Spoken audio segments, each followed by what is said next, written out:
Hey guys, I wanted to share some research I've been doing on this carbon-14 774 775 event. And basically it was found by a group of Japanese scientists in some Japanese cedar tree rings. And it's also known as the Charlemagne event or the Miyake event. I believe the female scientist that discovered it initially, her name was Miyake, so that's where we get the name. But yeah, this carbon-14 spike is found in tree rings all over the place and also in ice core samples. So this was a realm-wide type of event. It's also comparable to the Carrington event because since they discovered the first one, they've discovered there's, I think, six others, or maybe there's six total. But regardless, the 774 one was massive. Like, it was unexplainable for how massive it was, and it stands out compared to the rest. So the Carrington event, they say the 774 event would have been 10 times to 100 times more intense. So basically what are they saying that happened is that it's basically a blast of cosmic radiation. So a energy that came from the heavens, is basically what is believed that caused this. They don't know if it was solar flares or if it was some kind of supernova. They have no idea because this is the heavenly realm that we're not able to access. So, and if this would have happened in 774, they're saying that it wouldn't have been very catastrophic because it wasn't a technologically advanced society. But I disagree. I think they were that this could have been the old world, and that they were very technically advanced, and that we see the devastation for that everywhere we look. Okay, so we have structures like this that they try to explain away by slaves. People in sandals were getting whipped, and they were able to build this complex thing that even we don't make today. And that it's tombs, even though where are you going to put the bodies? It's just the whole thing about it is just a big fantasy, or that aliens did it. That's probably one of their favorite excuses for these kind of structures. But I think these are part of the technological grid of the time, and whenever this meltdown happened, it blasted it up and fried it, cooked it, and so that's why it looks all messed up. And I think these were all part of the same civilization, and they all functioned as part of the electronic grid, part of the technology. I mean, whenever you think about technology, it's not like our cell phones, for example. It's just plastic and glass and rock, basically, that's been kind of alchemized to make this little machine that has this ability to basically it becomes like an electromagnetic antenna, basically. And so I think these structures themselves basically have the same kind of material. We find the copper toppings and all these kind of metals that are in interesting configuration. I think because they were technology. And yeah. Okay, so another element of this puzzle is all these underground tunnels, and there's some like archaeologists that claim that this was in connection to the C14 event. They say that their belief is that they tunneled down into the ground because the atmosphere above was so intense, or maybe they had some foresight that this was going to happen, and so they built these underground tunnels, which I think they probably did have some kind of foresight. They were definitely extremely wise and knowledgeable. But whenever you look at these tunnels, you can see bricks and archways and columns and all of these features that we find in the Greco-Roman structures of the Old World. So this is in Cappadocia, and which is a really good place to look into if you're just getting into this topic of meltology. It's just melted everywhere above and below ground. But the thing is, whenever we start looking underground, you basically find tunnels everywhere that you look, and structure everywhere that you look. But you'll find all those features in like melted steps. You'll find bricks. You'll find archways, columns. You'll find all of that in these underground tunnels. And there's also people that theorize. There's a YouTuber that I really like and respect, and he talks a lot about the plasma apocalypse, and I've heard him theorize that actually people were building these tunnels and stuff because the rock itself got like softer, and so they were able to manipulate the material of the rock, and that's how they built all of these tunnels. But I mean, I respectfully disagree, because we do find these features, these brick walls and all these kind of things that wouldn't make sense if they just carved into the ground.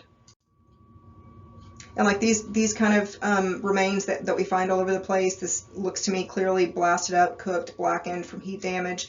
The bricks are all deformed now, heat expanded and misshapen. I don't think they would have built this way and tried to fit all these random pieces in like a puzzle, Here's another one, and tons of caves. If you start looking at caves or watching videos of people exploring old caves and mines, you'll discover blocks and bricks and stuff, and just carved to where it's like they carve this perfectly, flat, and they will do the ground flat, which this one has like rubble at the bottom, but basically it doesn't add up for the narrative that we're given. It just looks like what we see everywhere else, which is it's just the structure got swallowed whenever this Armageddon happened. It swallowed up the rest of the structure, so you just have these little tunnels as little pockets.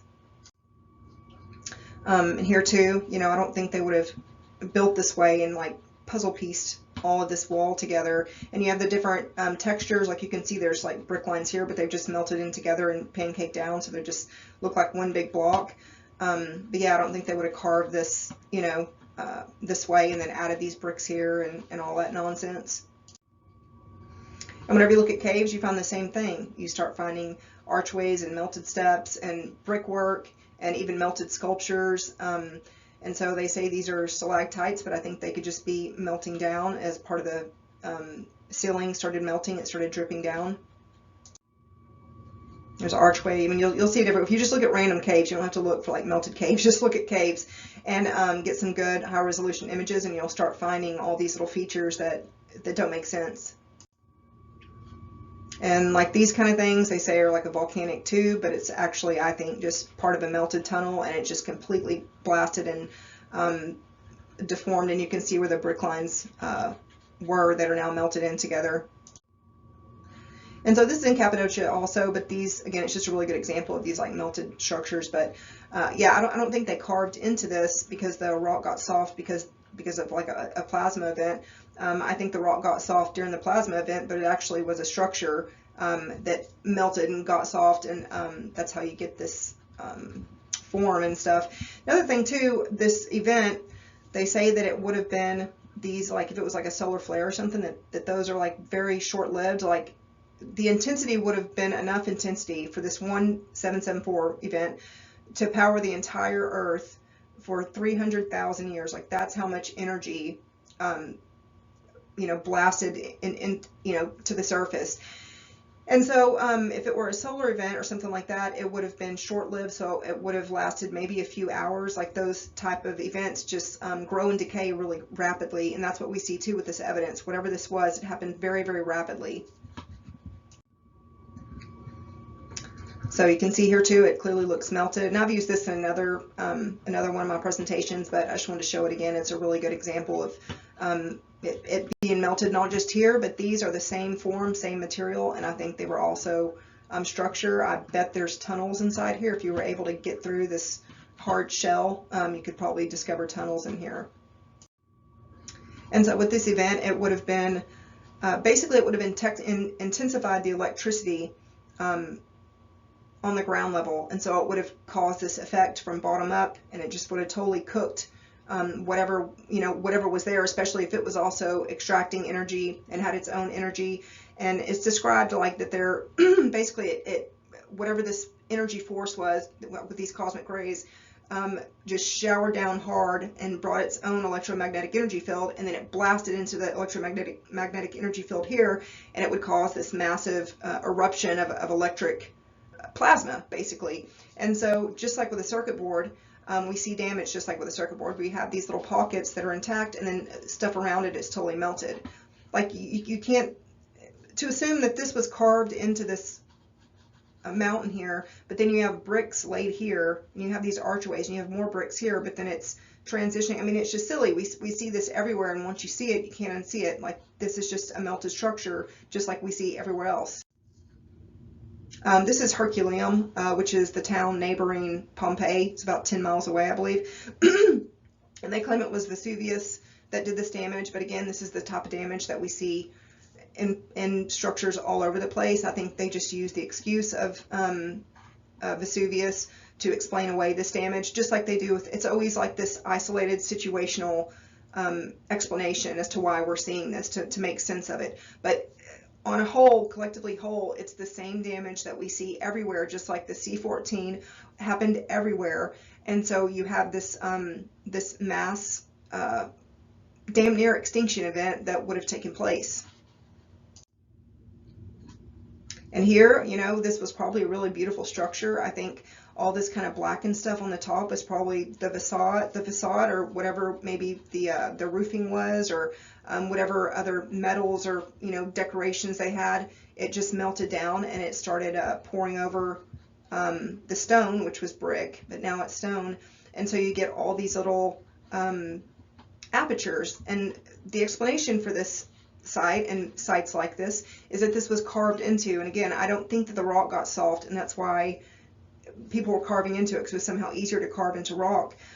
This is just a melted structure, and I think there's evidence in all these sites that you can point out to that disregard the story of it being carved. Like, you see this little aperture here. It's like they started this little aperture and they gave up and moved on to down here, but then part of the column busted, so they just went next door over here, and then here, like, they started them, and the same thing, like maybe the columns got busted and they're like, oh, give up on it, go next door, and so they start. I mean, it doesn't make any sense. It just looks like a melted structure.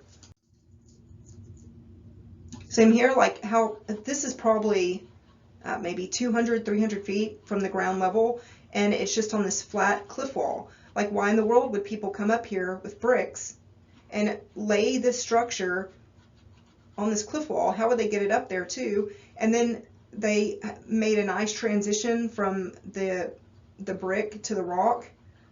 Like, no, you can tell it's the same material as this. This is just melted. So again, this is basically, I'm just trying to point out the proof of meltology, but I think that it could very well be tied in with the C14 event. Like, this is supposedly carved, but there's clearly brick here and there's brick here. And so that kind of disregards, because why would they even put brick up here? That's not even part of the, you know, like down here, you've got these apertures and stuff. See, this isn't even all the way through, it's closed in. But why would they go up here where no one's walking or entering into the structure and lay brick? Like, that doesn't make any sense. And then they buffed it and sanded it to smooth it out. And all these little apertures, I think, are just kind of closed in from heat expansion. They probably were, you know, more like these. And like this one, they have this cupola here that's still intact, but then back here you just have these apertures. I'm sure those steps are melty as shit. You have these like apertures here, so they added this cupola to try to make it look fancy. And you can see here the same effect where it's like the roof, the topping melted down, and it looks like a different type of material from what's underneath it. So then I think that puts every question and geological feature under the microscope, and we just cannot simply believe that what the authorities tell us because they're the authorities. All of it's based off of theory. And so I think whenever we talk about the timeline of the 774, 775 event, we really don't even know if that timeline's accurate. I mean, we know that the carbon-14 dating is kind of fuzzy, and they created deep time with the new geology that we have. So they made, instead of thousands of years, now we're millions or billions of years old. And so it's just really confused the way that we process the timeline. But the thing with the C14 is that it's a consistent anomaly that's found everywhere. So there was one big mega event, and they're all the scientists are scratching their head because, like, well, why did nothing bad happen? Like, why do we not have any evidence of something like that? Oh, because they didn't have technology. But it's like, we literally see evidence for that. We literally do. You literally see evidence for that. Like, just looking at any geological feature like a mountain range or something, you'll start noticing what looks like archways, columns. You'll see brick lines, and you start seeing all these features that are, you know, just a little wink that this is a melted structure. And this is in China, and you can see these tiny little specks here, people. I think this was probably a structure. I think this is a massive archway, and it could have been maybe like a bridge, and it's closer in now because as it melted down, it pushed it inwards. But I brought this up because there's a really good YouTube channel I've been watching, and it's these like Chinese explorers that go into caves and stuff, and their videos get maybe 30 views. I mean, it's crazy that nobody's really interested in what the hell they're going to find down there, but they come across dead bodies, they come across archways and bricks and all this kind of crazy stuff that wouldn't make sense to be down in a sinkhole. Like, one literally was a sinkhole that it dropped down like 300 feet, and as they were going down the sinkhole, the walls are like lined with brick, and they're looking at it and they're like, oh, that's strange, like that's artificial, it's man-made. And they continue down, and they go in a tunnel, and same thing, they get in the tunnel and there's little sections of brick, and oh, this was artificial. Somebody must have came down here. They must have lived down here for a little while. But to me, it just looks like a melted structure, like we see everywhere we look. And they also say if this event should have caused like mass casualties, especially if there was technology. Like today, if it were to happen, it would be just disastrous. But we do find these mass graves. I mean, you have sites like this. You have, like the catacombs. You have just tons of they come across these mass graves all over the place, and they'll attribute it to one isolated little scenario. But I think we see there's tons of dots to be connected, basically, that all make sense whenever you start looking into meltology. And seeing it from that viewpoint, there was some massive cataclysm that took place, wiped everybody out, and so that's why we have all these mass deaths and melted structures and even fossils and stuff. So like this is in Pompeii, but again, we cannot trust what the authorities tell us. Vesuvius, I think, is not a mountain pumping out lava from a magma core in the center of this spinning water ball. It's something else, and we could theorize until we're blue in the face about what it is. I've got a lot of theories, but the point is, I don't think it's a volcano the way that they tell us. And this too, and with these bodies, they're just frozen in time, like they haven't even had time to, it's like the impact happened and they're frozen. They didn't even have time to relax their neck or their shoulders, their pelvis. It just hit them, and that was it. It was just instantaneous. Their muscles are still tense and caught in the moment of impact.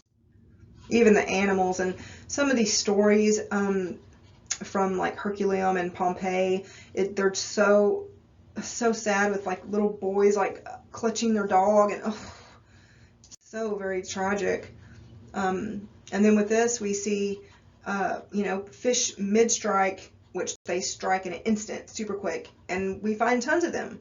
And they'll say this was from a comet, or it's just all theories. Basically, it's all theories. But what do we know? We know that there was some kind of C14 spike, that some cosmogenic, some shit from the heavens blasted down and caused this huge ripple. And we see melted structures everywhere, and they're all the same kind of structures.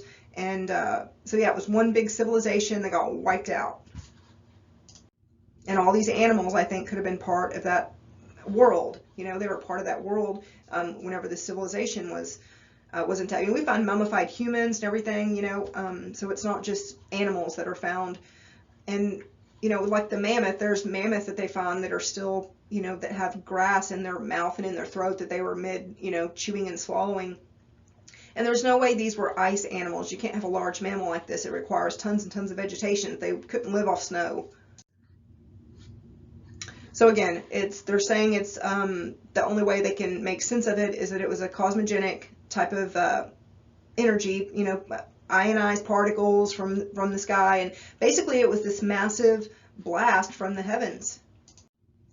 Okay, so there's a really good YouTuber called Alpha Talks. I'd highly recommend checking his work out. But he made a really interesting correlation between the Statue of Liberty and a bunch of the depictions of Lucifer that we find from the past. And with the Statue of Liberty, there's like broken chains around the ankle, and so this could very well be a monument to Satan's breaking free from hell. And that's 1776 is an important date for their agenda, for their mythology that they've created for themselves. So possibly the 774 event was actually 776, which 1,000 years from then to now would be 1776. So possibly the millennial reign already happened. Now I don't know when the millennial reign would have taken place. If there was like a meltdown and then you had the millennial reign, like how would you live that way on Earth if you're just living amongst melted ruins? But there could be something there. It's just very ironic that you have a 1,000-year gap there, and also we know that the timeline's been skewed and that it's distorted. And whenever you think about like the Dark Ages, that was from 500 to 1500, so you have another 1,000 years there. There's something afoot with the timeline, and it's distorted. But I think there could be something with this connection. So you see the feet here, and it specifically says in the Bible that Satan broke free from his chains.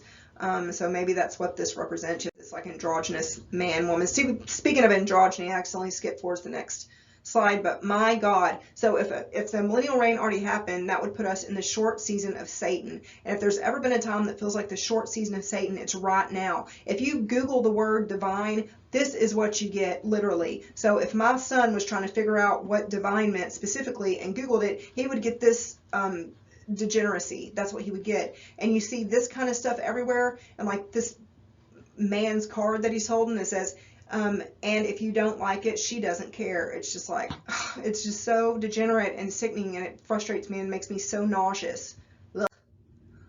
And also we have this going on, you know, like everybody feels that there is something wrong. Our society is sick. We are being lied to. Everyone is walking around. We're not living like the old world was living. We are the like living dead.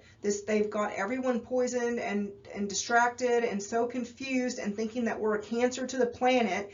And it's just very sad and disgusting. I mean, not to mention all the kids with cancer. You know, of all the mummies that they've done autopsies on, they never have found cancerous tumors on thousands of mummies. Like, shit ain't normal right now. Clearly. So this Alpha Talks also made a good point that it mentioned in the Bible that the short season of Satan would last a quarter of the time. So if a quarter of 1,000 years is 250 years, and 1776 was whenever Satan broke free from his chains, that would put 250 years later at 2026. And perhaps that's why we see all this sloppy behavior. We know they're always patient. They've been very patient with their agendas that they push forward. But in the past few years, they've really stepped up their game, and it's like they're in a hurry and they've gotten sloppy. Like they don't care at this point if the noticers notice, because they're just trying to beat some kind of deadline. That's what it feels like anyway. And with all these millennial reign images that you look up, or even if you conjure up an idea in your own mind, it's always depicted with these Greco-Roman structures. Like we know that it resonates with us, that is divine, that is heavenly, that is whenever things are beautiful and accurate, and we're living the way that we're supposed to be living. Now, I know some theories say that this millennial reign time, or these Greco-Roman old world, that they got punished and they had reached a point of maybe they created the Tower of Babel, and it like a Van de Graaff generator went up too high and hit a certain point, and that called the frying. I don't know, maybe. But I do think there was definitely some divinity and some righteousness and some beauty in this old world that we do not see now. I mean, compared from our viewpoint, it looks like paradise. And so here's another one that just shows these Greco-Roman structures as, the millennial reign.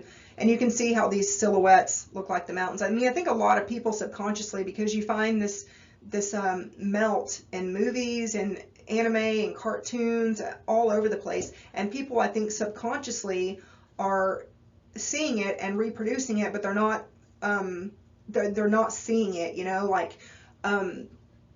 like with this, you can see the silhouette looks like these mountains. And a good example is the Harry Potter. That castle was based off of Edinburgh Castle, the Harry Potter castle. And if you look at like models, I don't know if I kept it in my video or not, but there's just one specifically that a lot of people know. So most people know Edinburgh Castle, and most people know Harry Potter Castle. But in the Harry Potter castle, they literally have the rock looks like it's crawling up the sides whenever it's actually melting down. And so that's the mountain that it's on, is the bottom side of the castle is just melted. And so whenever they did it in Harry Potter, they did it just like we see with Edinburgh Castle, which is part of it's melted down. But you see it everywhere. Once you see the smell, you'll see it everywhere, and it makes me wonder if the people in Hollywood and stuff, they actually know that that's what they're reproducing, and they're aware that there was this massive apocalyptic meltdown, or if they're just reproducing what they see, and so only people that are aware of it can actually see it. But anyway, it's been a long rant, so I'm going to stop here. Thanks for watching, guys. If you have any input, please put it in the comments down below. Bye.